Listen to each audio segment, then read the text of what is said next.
पहिलो पटक यस मन्त्रालयमा प्रवेश गर्दा यहाँहरू आउनुभएको थियो। आज फेरि यो मन्त्रालयबाट निस्किँदै गर्दा तपाईहरुसँग भेट भयो। यो संयोग हो।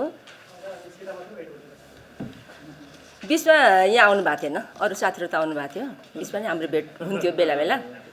तर आज विशेष प्रसङ्गवश यो चीज मैले यहाँ जोड्दैछु। र अर्को हामी अथवा जुन दिन मैले यस मन्त्रालयमा पदभार ग्रहण गरिरहँदा अर्थात् 2076 फागुन 5 गते यस मन्त्रालयमा म आफ्नो मन्त्रालयको कानुन मन्त्रालयको पदभार ग्रहण गर्दाखेरि मैले यो जिम्मेवारी लिइरहँदाखेरि त्यो दिन मैले एउटा निर्णयमा हस्ताक्षर गरेको थिएँ। त्यो दिन हस्ताक्षर गरेको नेपालको इतिहासमा र हामीले 2072 मा जारी भएको संविधान कार्यान्वयन गर्ने क्रममा महत्त्वपूर्ण निर्णय थियो। त्यो निर्णयले अहिलेसम्म नेपालमा हामीले मौलिक हकसँग जोडिएका ऐन निर्माण गरेका थियौँ। हामीले त्यो ऐनलाई कार्यान्वयन गर्नको निम्ति हामीले केही कामहरू गर्न बाँकी थियो र त्यही क्रममा त्यो दिन अर्थात् फागुन 5 गते मैले पदभार ग्रहण गरिरहँदाखेरि यो मौलिक हकसँग जोडिएका नियमावली बनाउनको निम्ति र मौलिक हकलाई कार्यान्वयन गर्नको निम्ति मैले यो काम गर्नेछु भनेर मैले प्रतिबद्धता जाहेर गरेको त्यो दिन र त्यो समय र त्यो विषयसम्म आजसम्म आइपुग्दाखेरि हामीले करिब धेरै कामहरू सम्पन्न गरिसकेका छौँ र हामीले मौलिक हकसँग जोडिएका जम्मा 16 वटा ऐनहरू बनाएका थियौँ। 16 ऐनमध्ये हामीले 14 ऐनको नियमावली बनाइसकेका छौँ र विशेष गरी ती ऐनहरूलाई हामीले कार्यान्वयन गर्नको निम्ति नियमावली बनाउनु पर्थ्यो र हामीले नियमावली बनाइसकेका छौँ र त्यो मध्ये पनि अझै केही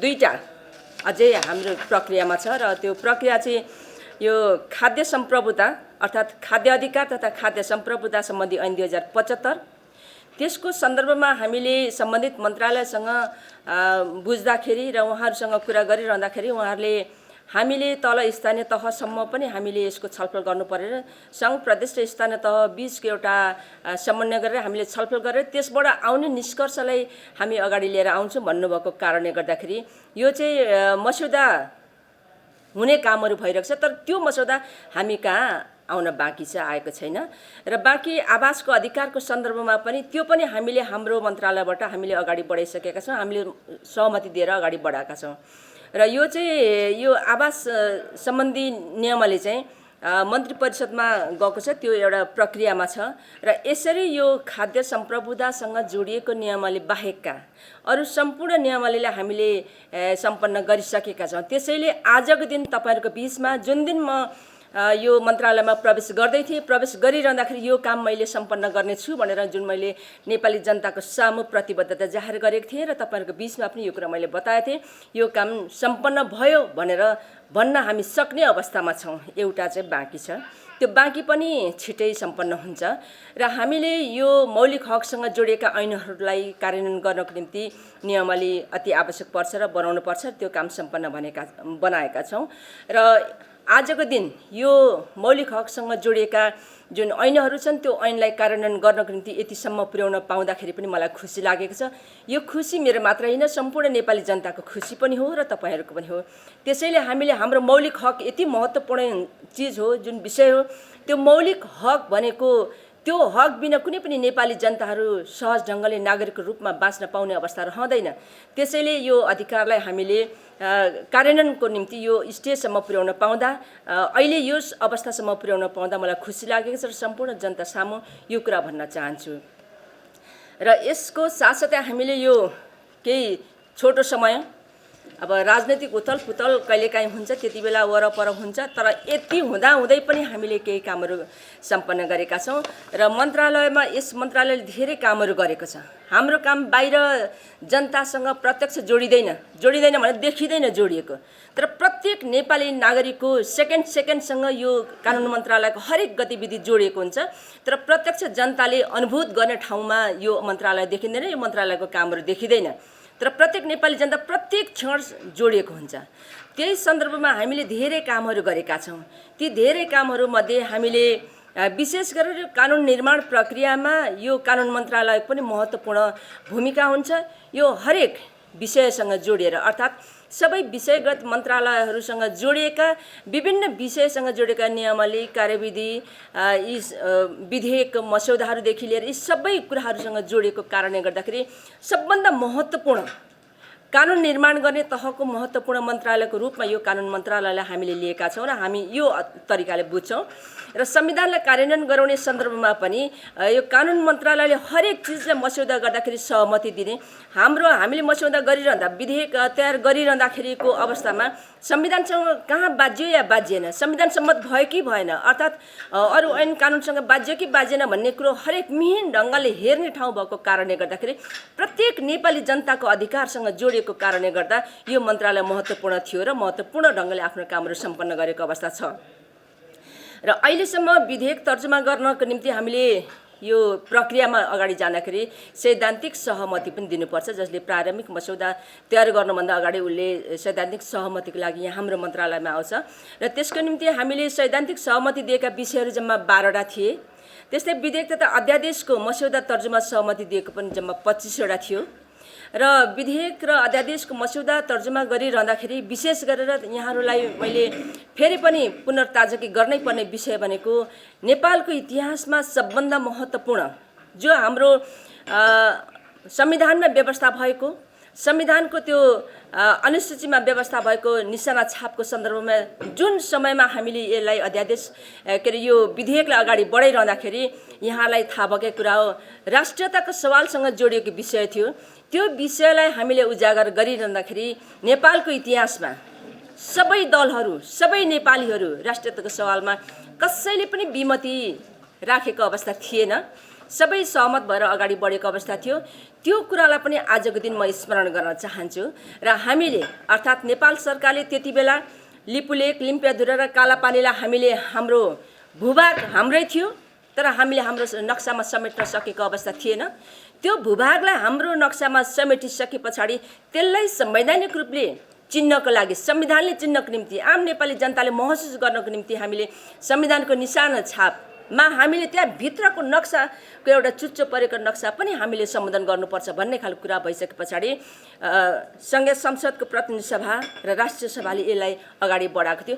त्यस्तो महत्त्वपूर्ण काम गर्ने दरमियानमा त्यस्तो महत्त्वपूर्ण काम गर्ने समयमा समेत यस मन्त्रालयले महत्त्वपूर्ण भूमिका निर्वाह गरेको थियो र त्यसको नेतृत्व कानुन मन्त्रीको हैसियतले मैले गरेको थिएँ। यो टिममा यो मन्त्रालयमा रहनुभएका सम्पूर्ण कर्मचारी साथीहरूले आफ्नो ढङ्गले आफ्नो दायित्व जे थियो त्यो दायित्व निर्वाह गर्ने क्रममा यहाँका कर्मचारीहरूको पनि महत्त्वपूर्ण रोल त्यति बेला थियो र यसरी हामीले अगाडि बढ्यौँ। र अध्यादेशको सन्दर्भमा हामीले सम्झिनै पर्ने आम नेपाली जनताले सम्झिएको सबभन्दा धेरै सम्झिएको समाजमा परिवर्तन गर्नुपर्छ र महिला र पुरुषको बीचको जुन विभेद छ, अन्याय छ, अत्याचार छ, हिंसा छ त्यसलाई न्यूनीकरण गर्नुपर्छ भन्ने पक्ष पोषण गर्ने सम्पूर्ण नेपाली जनताले जहिले सम्झिरहेको र त्यसमा पनि विशेष गरी पीडित पक्ष झन् खुसी भएको अध्यादेशलाई हामी यसरी चिन्न सक्छौँ। त्यो अध्यादेश तेजाब आक्रमणसँग जोडिएको एउटा अध्यादेश थियो। त्यसमा सबभन्दा धेरै खुसी पीडित पक्ष, सम्बन्धित पीडित र पीडितका परिवार, त्यो पीडित र पीडितको परिवार खुसी रहँदै गर्दाखेरि हामी तमाम नेपाली जनताहरू खुसी भएको अवस्था थियो र हामी खुसी छौँ र त्यो कुरालाई अहिले पनि हामीले स्मरण गर्न चाहन्छौँ। त्यो दिन जुन दिन यति छोटो समयमा हामीले त्यो मस्यौदालाई अगाडि बढाएको थियौँ, त्यो छोटो समयमा त्यो मस्यौदालाई अध्यादेशलाई अगाडि बढाउनको निम्ति त्यो अध्यादेशको प्रारम्भिक मस्यौदालाई अगाडि बढाउनको निम्ति यहाँका हाम्रा कानुन मन्त्रालयका कर्मचारी साथीहरू यति धेरै लाग्नुभयो जसलाई हामीले 7 दिनमा प्रारम्भिक मस्यौदा तयार गर्न सकेका थियौँ र यो सन्दर्भमा नेपाल कानुन आयोगका त्यहाँका पदाधिकारीहरू पनि लाग्नुभएको थियो। तसर्थ यो अध्यादेशको सन्दर्भमा नेपाल कानुन आयोगका पदाधिकारी यहाँका कर्मचारीलाई हामीले बिर्सन सक्दैनौँ, किनकि एउटा सानो टिमले ठुलो काम गरेको थियो, एउटा सानो सङ्ख्याले ठुलो सङ्ख्याको जुन मनमा रहेका आफ्नो पीडालाई सम्बोधन गर्न सक्ने अध्यादेशलाई अगाडि ल्याउन सकेको थियो। त्यसैले यो कुरालाई पनि हामीले बिर्सन सक्दैनौँ। र अर्को चलाएका थियौँ, त्यसमा ज्येष्ठ नागरिकहरूले चाहिँ जुनसुकै मुद्दामा उहाँहरू कैदमा बसेको अवस्थामा केही उमेर समूह छुट्याउँदै केही कैद मिनाहा गर्ने प्राथमिकतामा राखेर अथवा त्यसरी हामीले कानुनले नै व्यवस्था गरेको थियो, छुट दिने व्यवस्था गरेको थियो, त्यसलाई हटाइयो र अहिले यो जुन जबरजस्तीकरणीसँग जोडिएका ऐनहरूलाई चलाइरहँदाखेरि विशेष गरेर हामीले सम्झिनुपर्ने हाम्रो समाजमा देखिएको जुन अहिले हामीले के देखेका छौँ त के भनिन्छ भने सङ्ख्यात्मक रूपले यो घटनाहरू जबरजस्तीकरणीका घटनाहरू बढेको देखिन्छ भन्ने खालको कुराहरू हामीले देखेका छौँ। तर त्यसको साथसाथै हाम्रो समाजमा महिलामाथि भएका अथवा कहिलेकाहीँ पुरुषमाथि पनि यौनजन्य हिंसाहरू हुन्छ। तर पनि धेरै सङ्ख्यामा महिलाहरू छ। महिलाहरूमाथि पनि आफ्नै परिवारका सदस्यहरूले चाहिँ धेरै जबरजस्तीकरण गरेका घटनाहरू हामीले सुनेका थियौँ। तसर्थ त्यस्ता कुराहरू घटना घटिसके पछाडि कसुरदार ठहरिसके पछाडि कैद सजाय भोग्ने काम एक ठाउँमा छ। तर त्यो स्टेजसम्म पुर्याउनको लागि हाम्रो समाजमा धेरै त्यस्ता खालका घटनालाई छोप्नको निम्ति, लुकाउनको निम्ति, ढाकछोप गर्नको निम्ति मेलमिलाप गराउने प्रक्रिया धेरै हाम्रो समाजमा थियो भन्ने कुरा जगजाहेर छ। त्यसलाई धेरै भनिरहन पर्दैन। र त्यसरी मेलमिलाप गराइरहँदाखेरि मेलमिलाप गराउँदा त्यो पीडित पक्ष धेरै अन्यायमा परेको कारणले गर्दाखेरि मेलमिलाप गराउनु हुन्न भन्ने खालको कुरा पनि त्यो अध्यादेशमा हामीले समेटेका छौँ। मेलमिलाप गराएको खण्डमा त्यस्ता व्यक्तिलाई जसले मेलमिलाप गराउनको निम्ति प्रपत्र रच्छ त्यसले त्यस्ता खालको पञ्चायती गर्छ, जसले त्यस्तो गतिविधि गर्छ त्यस्तो व्यक्तिलाई समेत कैद सजाय दिने भन्ने खालको त्यो अध्यादेशमा समेटिएको छ। त्यसैले अहिलेको सन्दर्भमा मेरो कार्यकालमा यो मैले सम्झिरहँदाखेरि यहाँका कानुन मन्त्रालयका कर्मचारी साथीले काम गरिरहेको देखिरहँदाखेरि यो सबभन्दा धेरै महत्त्वपूर्ण हो भन्ने कुरो मलाई लाग्छ। तर मौलिक हकसँग जोडिएका जुन नियमावली बनाउने महत्त्वपूर्ण काम हो, यद्यपि प्रत्यक्ष जनतासँग जोडिएका यो अध्यादेशको कुराहरू पनि हो। त्यसैले यो पनि महत्त्वपूर्ण छ। यस्ता महत्त्वपूर्ण काम पनि हामीले गरेका थियौँ।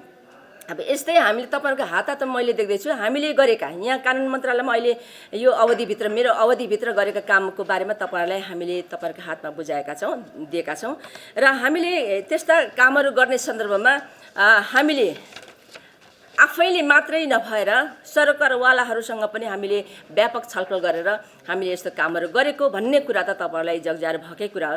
र हामीले काम गर्दाखेरि आफ्नो मन्त्रालयभित्र सङ्घभित्रको मात्रै नभएर सङ्घ, प्रदेश र स्थानीय तहको बिचमा पनि समन्वयकारी भूमिका निर्वाह गर्दै र हामीले तल स्थानीय तह र प्रदेशमा बनेका ऐन कानुन के कस्ता बने, एक आपसमा बाजिए कि अथवा केही अमिल्ला छन् कि भन्ने खालका कुराहरूलाई पनि हामीले सम्झेर त्यो कुरालाई आवश्यकता ठानेर यहाँका कर्मचारी साथीहरूको एउटा टिम बनाएर त्यसलाई पनि रिसर्च गर्ने कामहरू भएको थियो। त्यसले पनि महत्त्वपूर्ण निष्कर्ष निकालेको छ। त्यो निष्कर्षले हामीले सङ्घ, प्रदेश र स्थानीय तहको बिचको समन्वयकारी भूमिका निर्वाह गरेर यस्ता ऐनहरू बनाइरहँदाखेरि एकले अर्कोलाई कसरी सपोर्ट गर्दै अगाडि बढ्न सकिन्छ र एकले अर्कोलाई कसरी समन्वय गर्दै अगाडि बढ्न सकिन्छ भन्ने खालको त्यो रिपोर्टले पनि प्रस्तुत गरेको अवस्था थियो।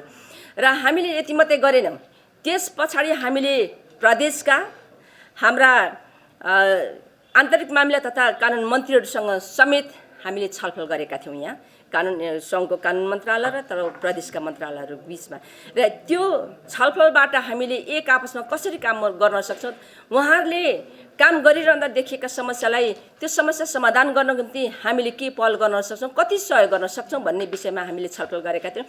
त्यसबाट पनि महत्त्वपूर्ण निष्कर्ष हामीले निकालेका थियौँ। त्यो निष्कर्षले त्योभन्दा पछाडिका दिनहरूमा काम गर्न धेरै सजिलो भएको थियो र अहिले पनि हामीलाई सजिलो महसुस भएको छ। त्यति मात्रै नभएर हामीसँग स्थानीय तहका न्यायिक समितिहरू, जुन न्यायिक समितिको संयोजक प्राय सबै महिलाहरू हुनुहुन्छ। अर्थात् स्थानीय तहको न्यायिक समितिको संयोजक धेरै न्यायिक समितिको संयोजक हुनुहुन्छ र हुन त संविधानले न्यायिक समितिको संयोजक हुने गरी उपप्रमुख, उपमेयर महिलालाई बनाऊ भनेर संविधानले बोलेको छैन। तर कार्यान्वयन गर्दाखेरि हामीले अभ्यासमा जाँदाखेरि धेरै महिलाहरू चाहिँ उपप्रमुख, उपमेयरको रूपमा निर्वाचित भएर आएको अवस्था छ। तर हामीले खोजेको अथवा हाम्रो संविधानले रोजेको र खोजेको र हेरेको चिनेको भनेको महिला र पुरुषको बिचमा त्यस्तो विभेद नगरी समान हिसाबले अगाडि बढ्नुपर्छ भन्ने थियो। तर हाम्रो अभ्यासमा त्यसरी अलिक फरक परेको छ। यद्यपि यसलाई हामीले राम्रै मान्नुपर्छ, उपलब्धि नै मान्नुपर्छ, अवसरै मान्नुपर्छ। त्यो अवस्था छ, उपलब्धिमूलक हो। यद्यपि त्यहाँ न्यायिक समितिको संयोजकहरूलाई काम गर्न सजिलो होस् भन्नको निम्ति नगरपालिका सङ्घ र गाउँपालिका राष्ट्रिय महासङ्घ यो दुईटै महासङ्घहरू जो राष्ट्रिय स्तरका छ उहाँहरू अध्यक्षहरूसँग पनि छलफल गरेर न्यायिक समितिका संयोजकहरूको क्षमता अभिवृद्धिको निम्ति र उहाँहरूलाई काम गर्न सजिलोको निम्ति कसरी हामीले सहयोग गर्न सक्छौँ भन्ने खालको विषयमा पनि हामीले बसेर छलफल गरेका थियौँ। यी सबै हामीले किन गरौँ त भन्दाखेरि सङ्घ प्रदेश र स्थानीय तह भनेको हामीले एक अर्कालाई सपोर्ट गर्दै अगाडि बढ्न सक्यौँ भने मात्रै, काम गर्न सक्यौँ भने मात्रै हामीले संहितालाई कार्यान्वयन गर्न सक्छौँ भन्ने उद्देश्यका साथ हामीले उहाँहरूसँग पनि छलफल गरेर स्थानीय तहका न्यायिक समितिको संयोजकहरूको क्षमता अभिवृद्धिको लागि पनि हामीले यहाँ सङ्घीय कानुन मन्त्रालयको तर्फबाट हामीले पहल गरेको अवस्था थियो। र यसरी हामीले पहल गरिरहँदाखेरि तलबाट अर्थात् स्थानीय तहबाट न्यायिक समितिका संयोजकज्यूहरूले पनि धेरै राम्रो भयो, हामी खुसी छौँ, तपाईँहरूले गर्नुभएको राम्रो छ, हामी त्यसरी नै लाग्नुपर्छ भन्ने खालको कुराहरू गर्नुभएको थियो।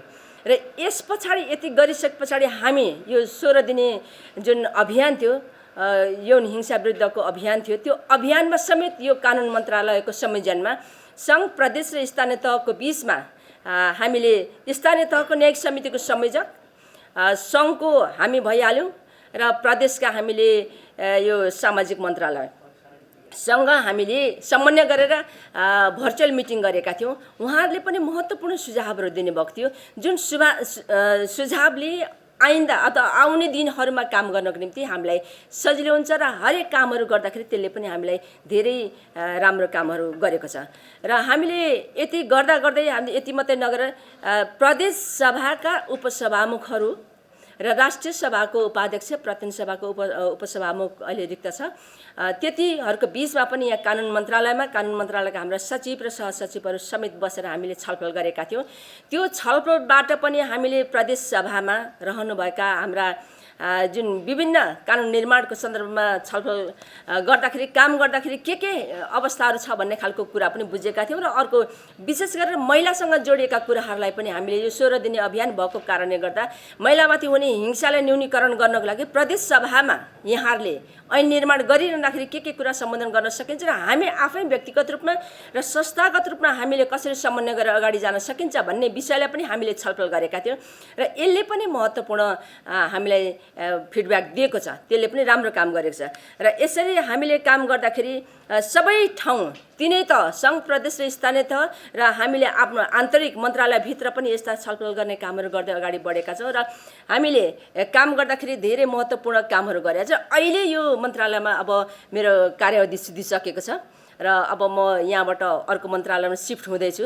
तसर्थ यो अवधिमा मेरो कार्यकालभित्र गरेका कामहरूलाई यहाँ तपाईँहरूको बिचमा विशेष गरेर जनता समक्ष यो समयमा कानुन मन्त्रालयमा गएर के काम भयो भन्ने सन्दर्भमा त्यो जनताहरूलाई जिज्ञासा होला। यो जिज्ञासा यहाँले यहाँ सन्देश प्रवाह गरेर कम्तीमा पनि मौलिक हकसँग जोडिएका नियमले बनाएर मौलिक हकलाई कार्यान्वयन गर्नको निम्ति महत्त्वपूर्ण भूमिका निर्वाह गरेको छौँ भन्ने खालको कुरा सन्देश प्रवाह गर्नको निम्ति आज मैले यहाँ सबै पत्रकार साथीहरूलाई निमन्त्रणा गरेको थिएँ। यहाँहरू आउनुभयो, यसको निम्ति धन्यवाद।